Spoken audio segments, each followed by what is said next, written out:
प्यारे बच्चों नमस्कार, कैसे हैं आप? करते हैं बेटर होंगे, आपके पढ़ाई लिखाई बेहतर ढंग से चल रहा होगा। तो भैया हम पुनः हाजिर हैं आपके लिए एलपी 2024 का PYQ लेकर, जो है मैथ का 15वां सेट। ठीक है दोस्त, और ये है 17 अगस्त 2018 शिफ्ट 3 का क्वेश्चन, मैथ का A to Z। तो चलो बिना समय गवाए आते हैं सीधे आज का पहला क्वेश्चन पर, जो कहीं ना कहीं टाइम एंड वर्क का क्वेश्चन है। और ये कहता है कि दो पाइप जब अकेले अकेले काम करते हैं तो एक टंकी को क्रमशः 2 घंटे और 3 घंटे में भर सकते हैं, जबकि तीसरा पाइप भैया इसको 6 घंटे में खाली कर सकता है।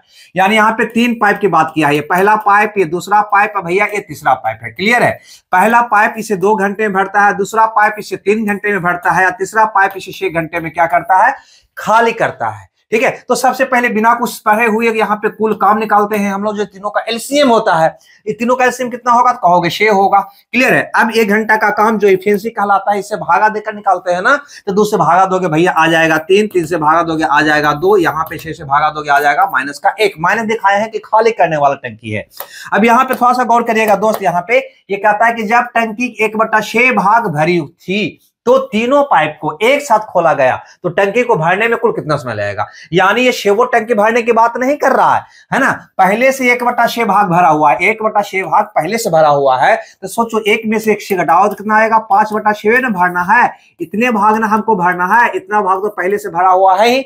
तो ऐसा करो ना कि 6 टंकी का 5/6 निकालोगे दोस्त, आपका आ जाएगा कहीं ना कहीं कितना? तो कहोगे 5 टंकी, है ना। यानी अगर तीनों को तुम खोलोगे तो ये 1 घंटा में 3 गो, 1 घंटा में 2 गो भरेगा 5 गो, और तीसरा टंकी 1 घंटा में वो खाली कर देगा। यानी 1 घंटा में भरेगा भैया 4 टंकी। अब भरना भैया है 5 टंकी। बताओ कितना समय लगेगा? तो कहोगे भागा दे दो ना, तो 5/4 घंटा लगेगा। इसको पूर्णांक में कन्वर्ट करोगे तो 1/4 घंटा, यानी इसको और कन्वर्ट करोगे तो हो जाएगा 1 घंटा पूरा पूरा। 1/4 घंटा में 60 से गुना करोगे तो आपका आ जाएगा 15 के 60, यानी कि 15 मिनट। यानी 1 घंटा 15 मिनट का वक्त लगने वाला है, जो ऑप्शन डी में है। हमें लगता है ये बात आपको समझ में आ गया होगा। अब देखते हैं क्वेश्चन नंबर 2 को। ये हमारा भैया क्वेश्चन नंबर 2, और इसकी अगर बात करें तो कहता है कि जुको ने एक वस्तु को 220 रुपया में 12% हानि पर बेचा। 12% हानि पर बेचने का मतलब क्या हुआ कि 100 का सामान 12 रुपया कम कर बेचा, यानी 88% पर बेचा। ये तो क्लियर है, आ रहे समझ में?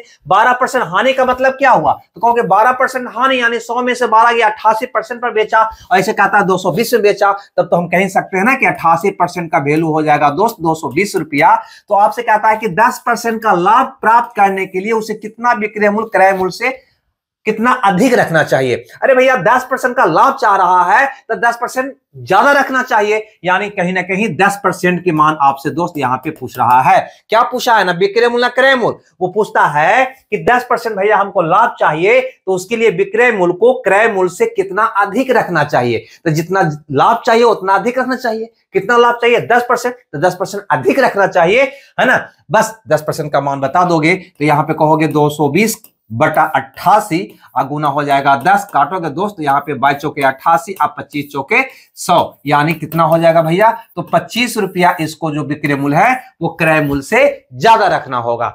क्लियर है? आगे यहां पर देखिएगा क्वेश्चन नंबर ए वाला, कहीं ना कहीं कहता है कि 1 पॉइंट इतना, है ना, माइनस इतना। तो एक बात बताओ, अगर यहां पे जब 0 0 जाकर इसको घटाओगे तो 4 में से सुना जाएगा, अंतिम में 4 आएगा। इसके है, इसके है, इसके है, अंतिम में 4 सिर्फ इसका है। ये आपका उत्तर होगा। नहीं समझा?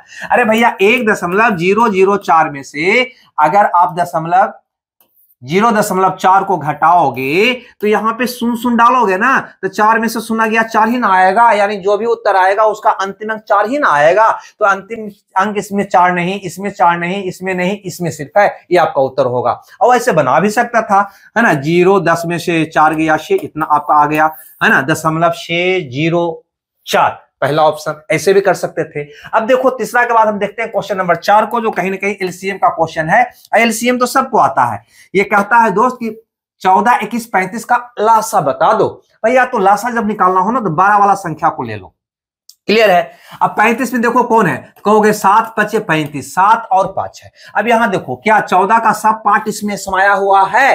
कहोगे 14 में तो होता है 7 गुना 2, 2 और 7 होता है, तो 7 तो भैया है, छोड़ दो। 2 है इसमें नहीं, तो 2 को डालना दो, 2 डाल दो। क्लियर है? अब देखो 21 इसमें है, तो 21 में भैया होता है 7 और 3 होता है ना, तो देखो 7 तो इसमें है, छोड़ दो। 3 है नहीं तो डाल दो। क्लियर है, बस आपका यही एलसीएम हो गया, है ना। तो यहाँ का कहोगे 5 दूनी 10, 7 21 210। क्लियर है, हमें लगता है ये बात भी आपको समझ में आ गया होगा। और लंबा चौड़ा का जब एलसीएम निकालना होता है तो उसको बिल्कुल ऑप्शन से हम लोग बना डालते हैं, है ना, विभाज्यता का नियम का यूज करके। इस बात को भूलिएगा नहीं, एलसीएम जो होता है दी हुई संख्या से कट जाता है, उसके आधार पर उसका उत्तर निकालते हैं। देखते हैं, ये क्वेश्चन कहता है, क्वेश्चन नंबर 5 कि 5 पुरुष या 10 महिलाएं किसी काम को 20 दिन में, है ना, या वाला है। यहां पे क्या करोगे, थोड़ा सा आपके लिए समझाने के लिए लिख रहे हैं कि 5 पुरुष या का मतलब होगा बराबर 10 महिलाएं किसी काम को 20 दिन में करता है। तो आपको बताना है कि 3 पुरुष और 4 महिलाएं, ठीक है दोस्त, 3 पुरुष और यानी कि प्लस 4 महिलाएं इस काम को कितना दिनों में कर देगा। एक बात भैया हमको बता दो, 5 पुरुष या 10 महिलाएं का मतलब क्या हुआ। तो यहां पे तुम कहोगे कि 5 पुरुष बराबर 10 महिलाएं, यानी 5 पुरुष जितना काम करेगा उतना ही 10 महिलाएं भी करेगा, यानी 5 पुरुष बराबर 10 महिलाएं होगा। यानी स्पष्ट है कि 1 पुरुष बराबर 2 महिलाएं।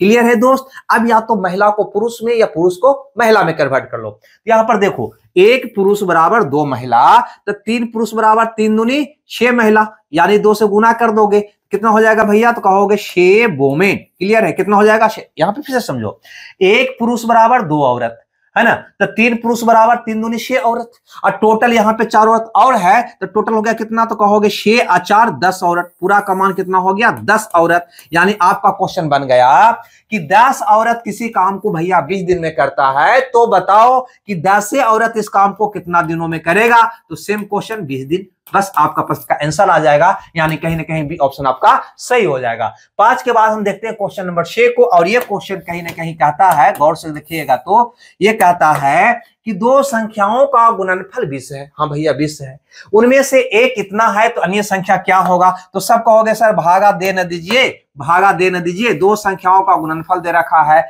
एक संख्या दे रखा है, दूसरी आपसे पूछ रहा है, तो कहोगे 20 में 1.25 से भाग दे दीजिए, उत्तर निकल जाएगा, है ना। दशमलव के बाद 2 अंक है, 2 शून्य डालो, दशमलव आपका बिल्कुल खल्लास हो जाएगा। 25 25 25 से 25 400, 5 चौके 20, है ना। दूसरी संख्या निकल कर सामने आएगा, डी ऑप्शन आपका सही होगा, 16 आपका आंसर होगा। क्लियर है। अब देखो तो क्वेश्चन नंबर 7 को क्या आपको दिखाई दे रहा है, क्वेश्चन नंबर 7 कहोगे जी, ये क्वेश्चन नंबर 7 आपका कहता है दोस्त कि निम्नलिखित को हल कीजिए। चलो भैया हल करते हैं। पहले काकर पीछे भाग तब गुना तब जोड़ घटाव, है ना, पहले काकर पीछे भाग तब गुना तब जोड़ घटाव, यही तो है। यानी कि पहले हमको का क्रिया करना होता है, फिर भाग का, फिर गुना का, फिर जोड़ का, फिर घटाव का। तो यहाँ पे पहले भाग है तो भाग का क्रिया करेंगे, तो कहोगे 4 3 12 3 हो जाएगा। अब यहाँ पे -7 और -3, यहाँ पे हो जाएगा माइनस का 10, माइनस यहाँ पे लाओगे दोस्तों, माइनस में प्लस हो जाएगा, यानी -4 प्लस का हो जाएगा 10, यानी कि 6 आपका प्रश्न का उत्तर होगा, जो ऑप्शन सी में है। क्लियर है, हमें लगता है ये बात भी आप समझ गए होंगे। 7 के बाद हम देखते हैं क्वेश्चन नंबर 8 को, जो कहीं ना कहीं त्रिकोणमिति का क्वेश्चन है, और हमें लगता है कि अगर इसको मेथड से बनाओगे तो ज्यादा इजी बन जाएगा। ये कहता है 1/1 प्लस साइन थीटा, गौर करिएगा, प्लस 1/1 माइनस साइन थीटा, है ना। तो इसका मान क्या होगा। देखो अगर एलसीएम लोगे तो ये दोनों का गुणनफल एलसीएम होगा, दोनों का गुणनफल करोगे तो a plus B into A minus B हो जाएगा, यानी कहीं ना कहीं a square minus B square, यानी कि 1 स्क्वायर प्लस साइन स्क्वायर, जिसका मान होता है कॉस स्क्वायर। क्लियर है यहां तक, है ना। और जब दोनों का गुणनफल एलसीएम लिया है तो 30 से गुना होगा ना ये, तो ये हो जाएगा आपको 1 माइनस साइन थीटा, अब प्लस ये हो जाएगा 1 प्लस का साइन थीटा।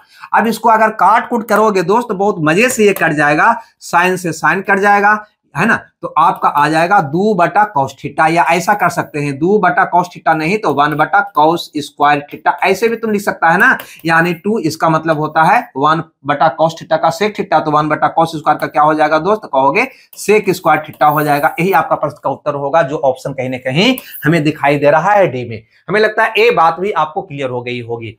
चलते हैं, और ये कहता है हमारा क्वेश्चन नंबर 9 कि यह गोलाकार कांच का पात्र का गला बेलनाकार है, यानी पात्र कैसा है, गोलाकार है ना, आज जिसका गला बेलनाकार है। तो पहले फिगर थोड़ा सा बना लेते हैं कि आइडिया हमें लग जाए, है ना। चलिए, एक गला हो गया और ये हमारा गोलाकार पात्र हो गया, यानी घड़ा हो गया, ठीक है ना। ये बात कर रहा है ना, कि इसका गला जो है बेलन के आकार का है और ये बर्तन गोलाकार है, जिसकी बेलनाकार भाग है गला, जिसकी 7 सेंटीमीटर लंबाई है और व्यास है 4 सेंटीमीटर। यानी ये लंबाई भैया कह रहा है 7 सेंटीमीटर है और इसका व्यास 4 सेंटीमीटर, यानी कि इसका त्रिज्या हो गया 2 सेंटीमीटर। ये वाला त्रिज्या हो गया कितना भैया, 2 सेंटीमीटर। तथा गोलाकार भाग का व्यास है 21 सेंटीमीटर। ये गोलाकार भाग है जिसका व्यास 21, यानी हम कह सकते हैं भैया कि इसका त्रिज्या 21 का आधा यानी 21/2 सेंटीमीटर।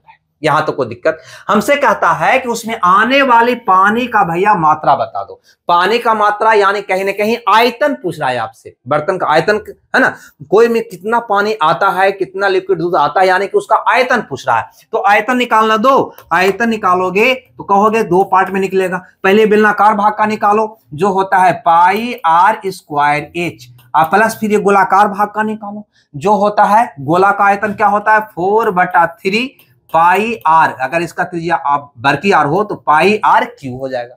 ठीक है, इतना होगा, यही इसका आंसर होगा। मान रखकर हल करोगे तो। लेकिन क्या इसको हल करना है दोस्त जरूरी है? थोड़ा सा गौर करिए तो। अगर ये दोनों में देखो तो कहीं ना कहीं आप चाहो तो पाई को कॉमन तो निकाल सकते हो ना, निकलेगा कि नहीं? जब पाई कॉमन निकला यानी कि 22 भी कॉमन बाहर निकल गया, 22/7 बाहर निकल गया। यस या नो? अगर 22 का मतलब क्या कहोगे तो 2 गुना 11, 11/7 ये निकल गया।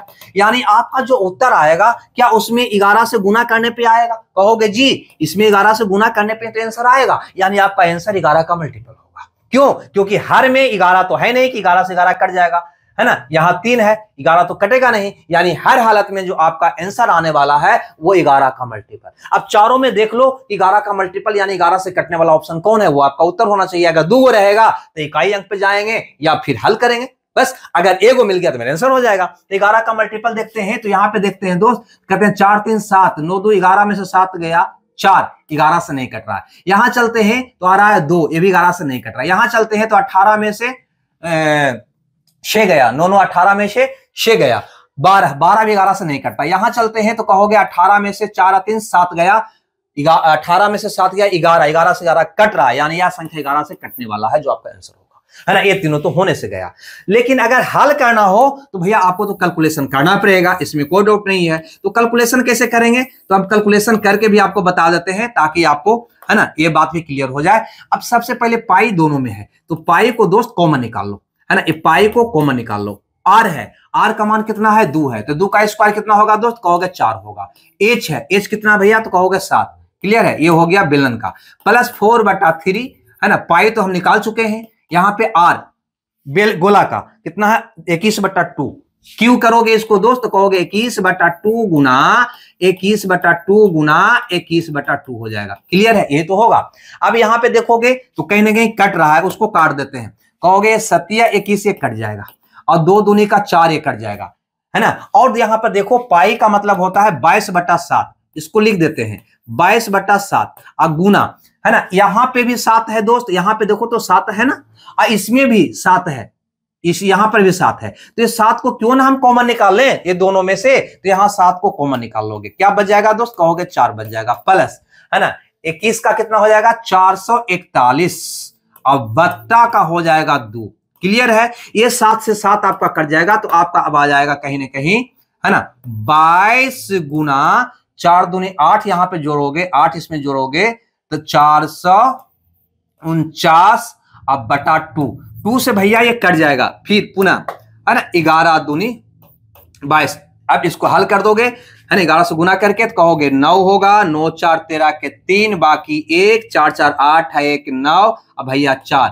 क्या यही ऑप्शन में है, देखो तो कहोगे जी यही ऑप्शन में है। तो इस प्रकार से इसको हल आपको करना पड़ेगा। अगर हल करके जाते हो इसको आंसर निकालने तो। अब देखो तो इसका अगला क्वेश्चन यानी क्वेश्चन नंबर 10 का, क्या ऐसा क्वेश्चन आपको आया है, तो हाँ सर आया है, कई बार आ चुका है। यहाँ पे क्वेश्चन कर रहा है दोस्त, गौर से देखिएगा, तो रैखिक समीकरण का जोड़ा 3x + y = 1 और px + 2y = 5 का कोई हल नहीं होगा। यहां पे कह रहा है दोस्त कि कोई हल नहीं होगा, कोई हल नहीं होगा। तो कोई हल नहीं कौन कंडीशन में होता है, तो तुम कहोगे कि जब a1/a2 बराबर हो जाए b1/b2 और नॉट इक्वल टू हो जाए c1/c2। इसका 3 स्थिति होता है, एक में हल होता है, एक में हल नहीं होता है, एक में अनंत हल होता है ना।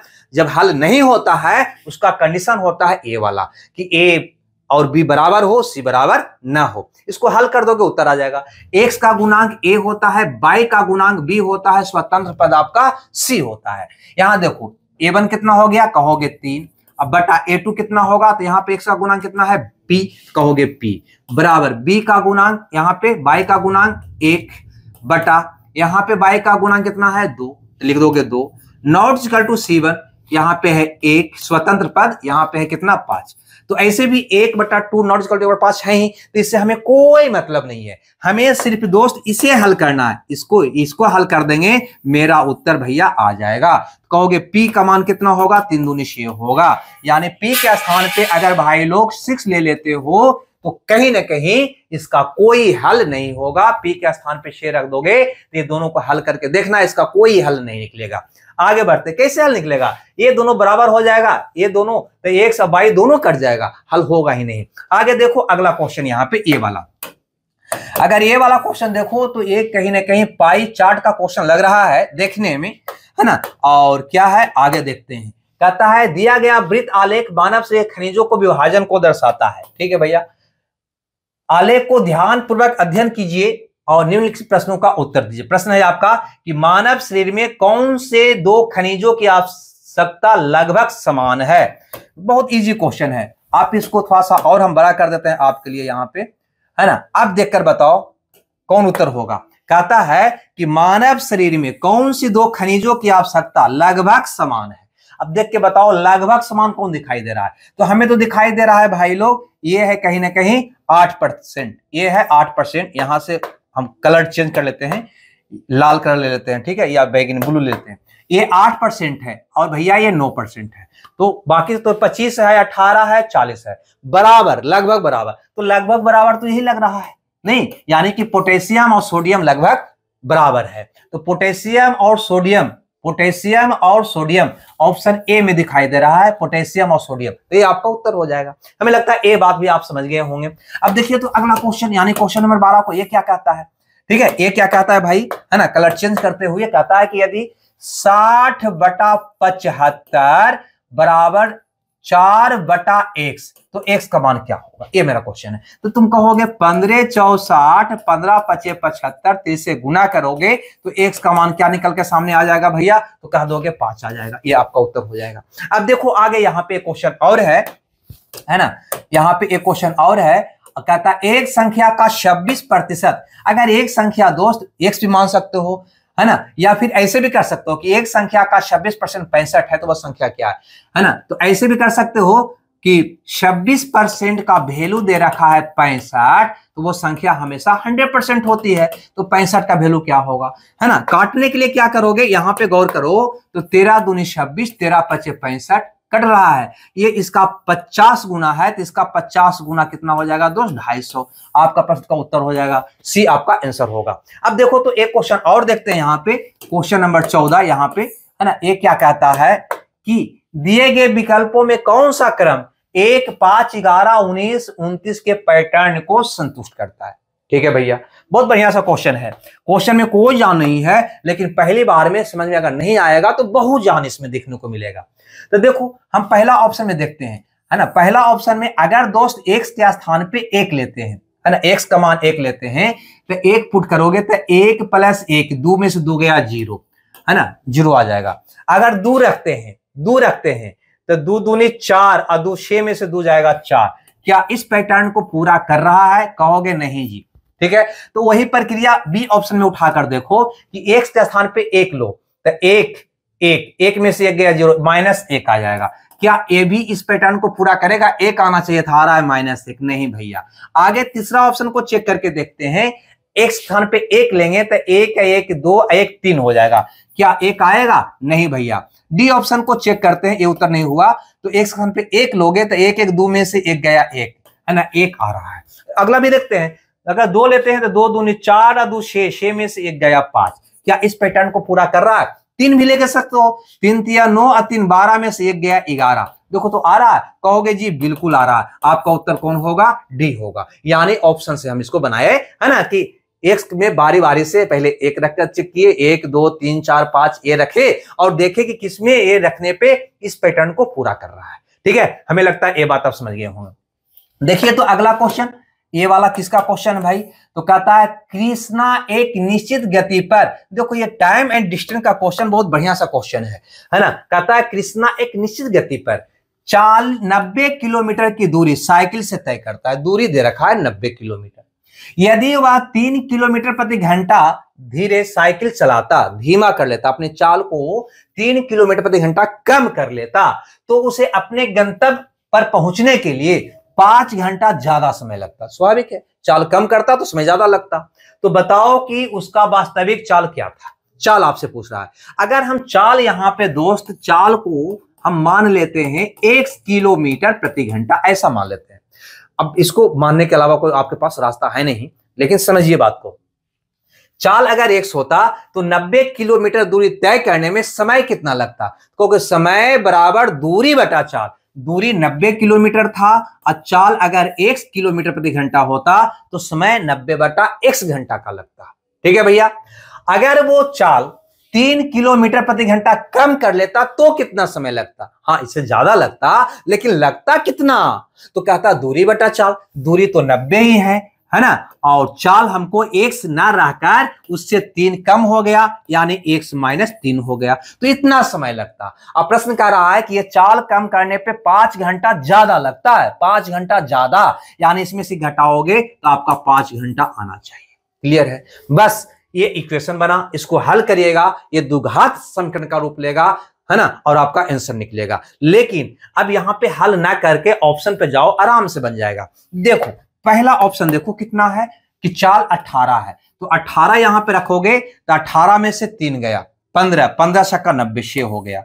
यहां 18 पचे 90, कितना आएगा दोस्त? एक आ रहा है। कहोगे नहीं ये तो चाल मेरा होगा नहीं भैया। 15 रख के देखोगे तो 15 में से 3 गया, कटता ही नहीं है ना, 15 से कटता ही नहीं है, तो आगे चेक मत करो। 9 रखो, 9 में से 3 गया 6, है ना, कट रहा है, तो 15 छक्का 90, 15 आ जाएगा। 9 तो ये 10 आ जाएगा, घटाओगे कितना आ जाएगा? 5। देखो तो आ गया। कहोगे जी 5 तो आ गया, यानी कहीं ना कहीं आपका ऑप्शन कौन हो जाएगा? सी हो जाएगा, क्योंकि 9 रखने पर ही समीकरण को भैया संतुष्ट कर रहा है। और अगर ऐसे नहीं बनाता तो फिर आपके पास ऑप्शन क्या होता बनाने का, उसको भी देख लेते हैं। क्यों? क्योंकि हो सके कि चेक करने में आपको समस्या आए तो हल करना ही होगा। हल करोगे दोस्त तो कहीं ना कहीं इसका एलसीएम लेना होगा। एलसीएम लोगे तो हो जाएगा x² माइनस 3x, और ऐसे हो जाएगा 90x, और ऐसे जाओगे तो हो जाएगा 90x और माइनस माइनस प्लस 270 बराबर का हो जाएगा दोस्त 5। क्लियर है यहां तक?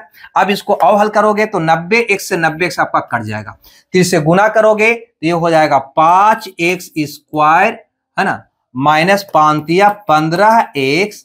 ठीक है भैया, और बराबर 270 को इधर ले आते हैं तब माइनस 270 बराबर 0। अगर 5 से भाग लग रही है सब में तो क्या गुना हो जाएगा? अगर सब में 5 से भागा दे दें तो ये इक्वेशन आपका आ जाएगा दोस्त, 5 से भागा दोगे तो x², आइए आ जाएगा माइनस का 3x, और 5 से भागा दोगे तो ये आ जाएगा माइनस 25 और 5 चौके 20 बराबर 0।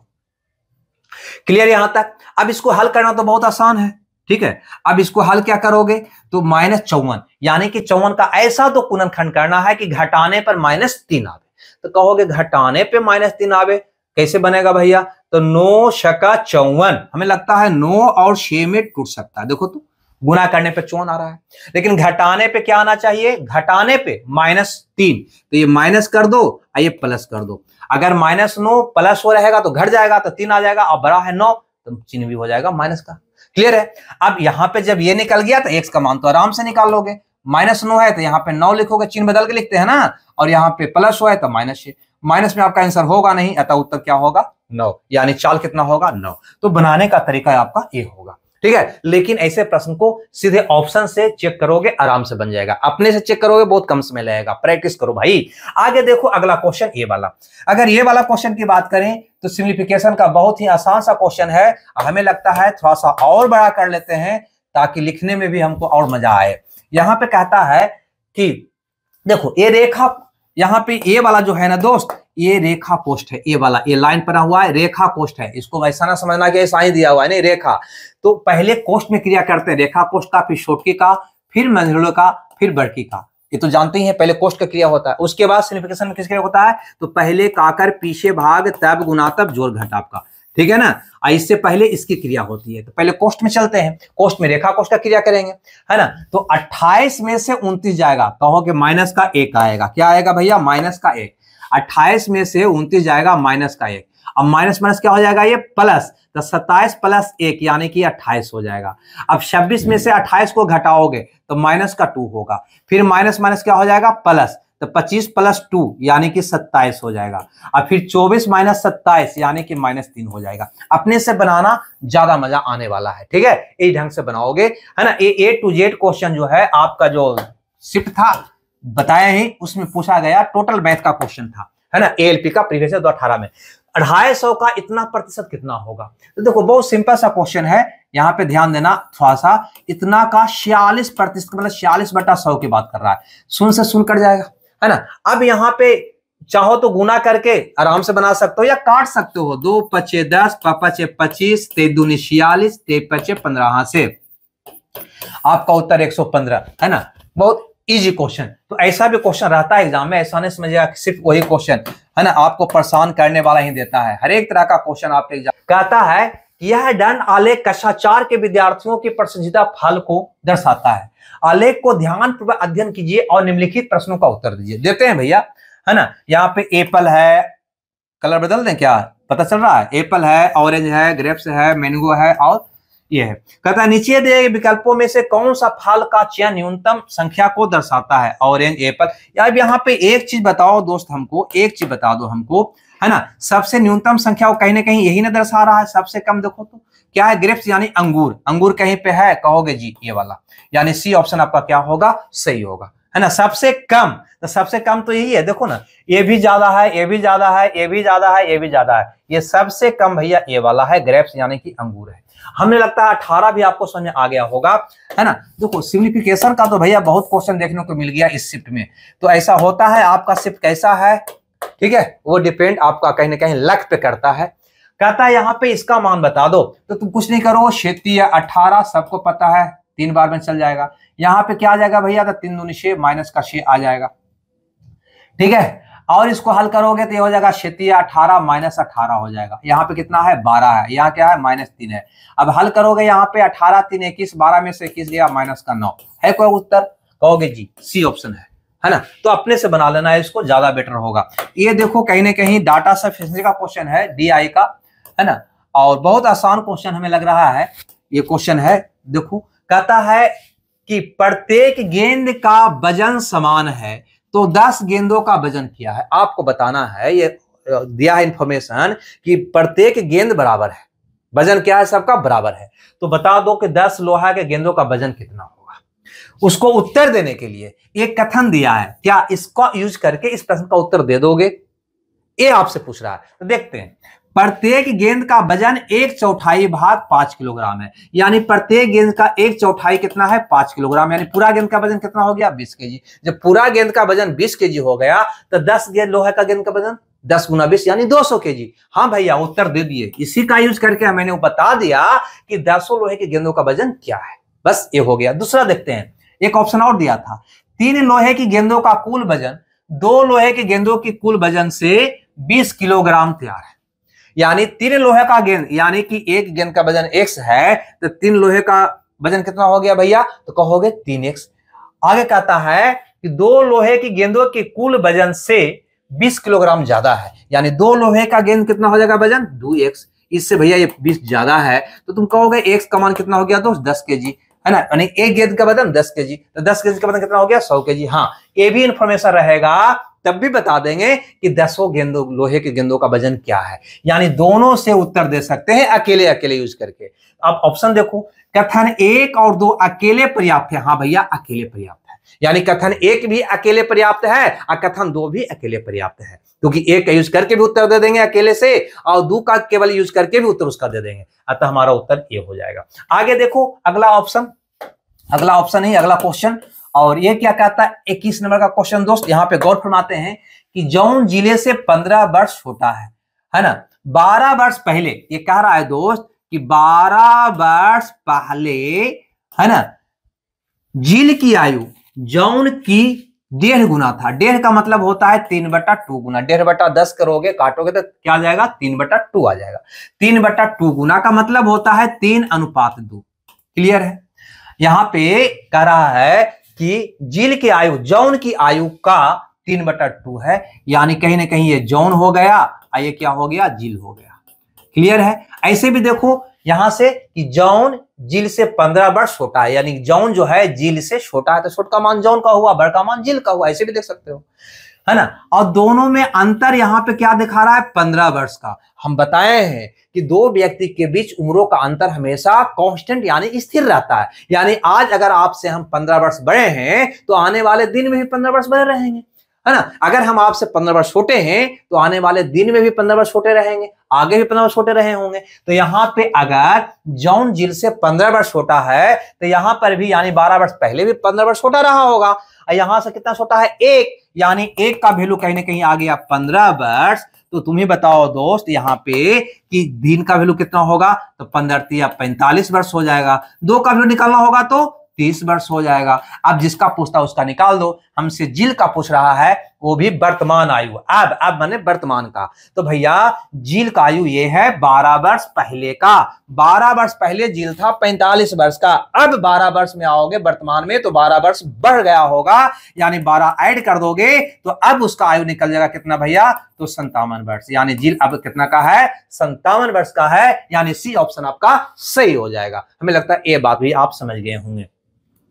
अब ये वाला क्वेश्चन देखिए, तो ये एवरेज का क्वेश्चन है दोस्त, एवरेज का क्वेश्चन है और बढ़िया सा क्वेश्चन है ये भी, है ना। इसको देख लेते हैं। आपको जना रहा है? दिखाई दे रहा है? कहोगे जी दिखाई दे रहा है ना। कहता है 10 विद्यार्थियों के समूह द्वारा प्राप्त औसत अंक 20 है। यानी 10 विद्यार्थी है जिसका औसत अंक 20 है। लो यहां पे लिख देते हैं, यहीं लिख देते हैं, आ जाएगा ना, आ जाएगा। यहां लिख देते हैं ये 10 विद्यार्थी का औसत उम्र, यानी यहां पे हम कुल उम्र निकाल लें तो ये 10 विद्यार्थी का उम्र कितना होगा? कहता है 10 विद्यार्थी था जिसका औसत उम्र 20 साल था। तो कुल उम्र 20 गुना 10 यानी कि 200 वर्ष था। क्लियर यहां तक? यानी ये 10 विद्यार्थी का कुल उम्र कितना था भैया? 200 वर्ष था। उम्रों का योग। आगे कहता है कि एक विद्यार्थी ने समूह छोड़ दिया तो क्या विद्यार्थी बचा भैया? तो कहोगे 9 विद्यार्थी बचा। 9 विद्यार्थी बचा, ठीक है। एक विद्यार्थी छोड़ दिया जिसके कारण शेष विद्यार्थी का औसत बढ़कर 21 हो गया। यानी एक विद्यार्थी छोड़ दिया तो 10 में से गया, 9 विद्यार्थी बचा तो उसका औसत कह रहा है बढ़कर कितना हो गया? 21 हो गया। तो उम्रों का योग 21 गुना 9 यानी 189 हो गया।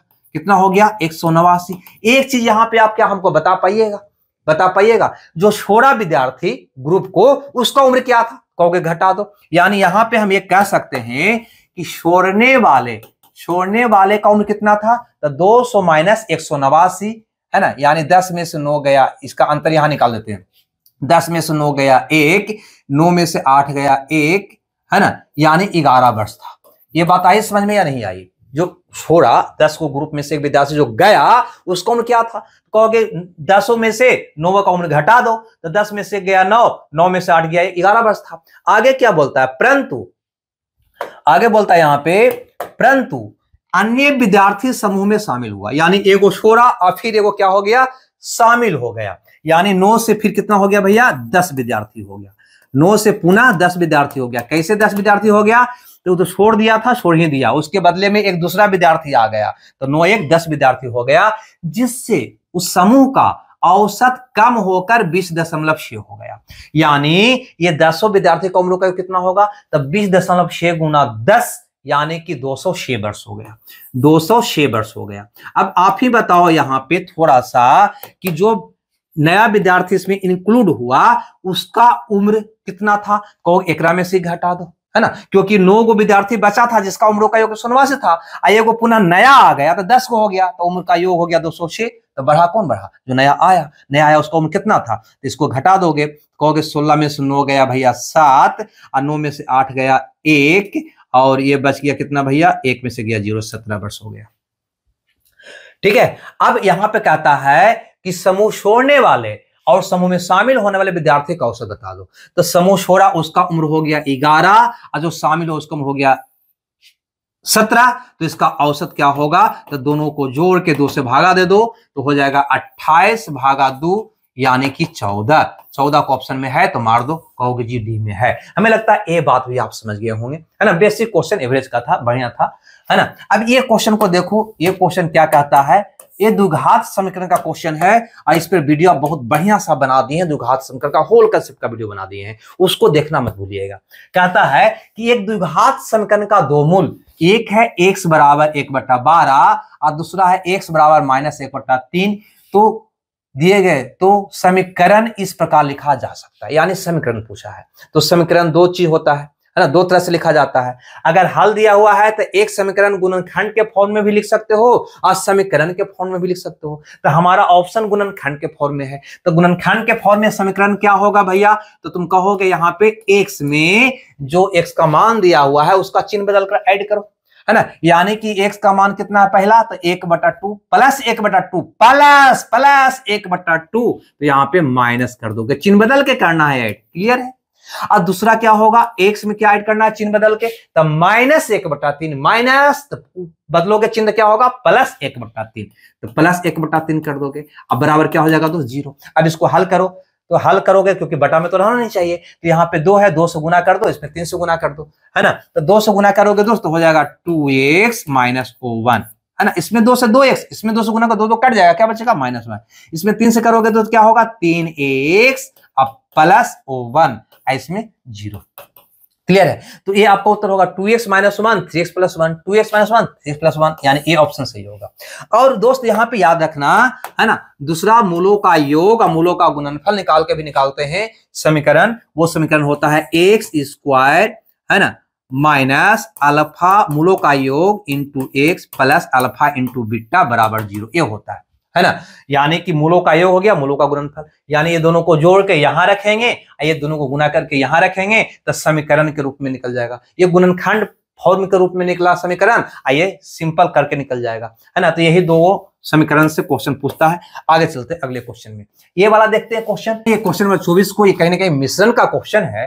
कहता है पानी और शरबत का दो मिश्रण है, पहले पानी और शरबत का अनुपात 5:1 है, दूसरे में पानी शरबत का अनुपात 3:1 है। यानी यहां देखो एक मिश्रण भैया ए हो गया, इसमें पानी और शरबत का अनुपात दे रखा है 5:1। एक और मिश्रण है दोस्त, इसमें पानी और शरबत का अनुपात दे रखा है 3:1। दोनों को 3:2 में मिलाना है, 3:2 में मिश्रित किया जाता है, तो अंतिम मिश्रण में पानी और शरबत का अनुपात क्या होगा। तो कभी भी दो मिश्रण को मिलाया जाए ना, तो सबसे पहले इसकी मात्रा को इक्वल कर लो। कैसे करोगे, जैसे मात्रा हो गया कितना भैया, तो कहोगे 6, इसका मात्रा कितना हो गया, तो कहोगे 4, तो ये 6 4 का एलसीएम निकालो, कितना आएगा 12। 12 बनाने के लिए 2 से गुना करना होगा, इसको 12 बनाने के लिए 3 से गुना करना होगा, इसको मैं 2 से, इसमें 3 से गुना कर दो, इसमें 2 से करोगे तो 12 लीटर हो गया, इसमें 3 से गुना करोगे 4 × 12 लीटर हो गया। 12 लीटर में यहाँ पे एक चीज और समझा देते हैं, ये 12 लीटर में कितना हो गया पानी, तो 5 दूनी 10 लीटर हो गया, यहाँ पे 2 लीटर हो गया, ठीक है। उसी ढंग से यहाँ पे 3 × 9 लीटर पानी हो गया, शरबत 3 × 1 3 लीटर हो गया, ये इसका मतलब हुआ। खैर इससे तो हमें कोई मतलब नहीं है, तो सबसे पहले क्या करेंगे दोस्त, मात्रा को इक्वल कर लेंगे एलसीएम लेकर इस प्रकार से। अब यहां पर देखो दोनों का मात्रा बराबर हो गया। अब क्या कहता है कि दोनों अनुपात में से, है ना, दोनों को 3:2 के रेशियो मिलाया जाता है, यानी इससे 3 लोटा निकालते हैं और इससे 2 लोटा। तो भैया इससे 3 लोटा निकालो ना, इससे 3 लोटा निकालो तो गुना 3 कर दो, 3 लोटा निकल गया, इससे 2 लोटा निकालते हैं। तो बताओ कि पानी और शरबत का अनुपात क्या होगा, पानी और शरबत का अनुपात क्या होगा। तो सिंपल से तो फंडा है, 3 दूनी 6 3 दूनी 6, ये तो 6 से कट जाएगा, है ना। पानी इसमें 5 है, इसमें पानी कितना बचा 3, तो 5 × 3 8 हो गया, है ना। शरबत इसमें 1 हो गया, इसमें भी 1 हो गया, तो 1 2 लीटर शरबत हो गया, यानी 8:2। इसको अवहल करोगे भैया तो आ जाएगा 4:1। क्लियर है, यानी कि सी ऑप्शन आपका सही हो जाएगा। तो कहीं ना कहीं यही 24 क्वेश्चन इस शिफ्ट में पूछा गया था, है ना। आज 24 मैथ को मैंने आपके सामने रखा और बीच में 1-2 दिन क्लास आपका डिस्टर्ब रहा, क्योंकि ये डिजिटल बोर्ड, है ना, देखे होंगे इसी लेक्चर में लाइव में, है ना, डिजिटल बोर्ड यहाँ पे खराब हो चुका था, यहाँ पे राइटिंग नहीं हो पा रहा था, इधर राइटिंग हो रहा था, इसी वजह से हम डिस्टर्ब चल रहे थे बोर्ड की वजह से, है ना। तो अभी बोर्ड हल्का सही हुआ है, तो आपके लिए हम क्लास लेकर हाजिर हो गए हैं। हमें लगता है ये वीडियो आपको पसंद आया होगा और इसका PDF टेलीग्राम का चैनल पे भेज दिया गया जाएगा, जिसको आप जरूर डाउनलोड कर लीजिए, है ना, जिसका लिंक डिस्क्रिप्शन में लगा हुआ है। और मिलते हैं कल के क्लास में, जब तक खुश रहिए, मगन रहिए। Okay, bye bye.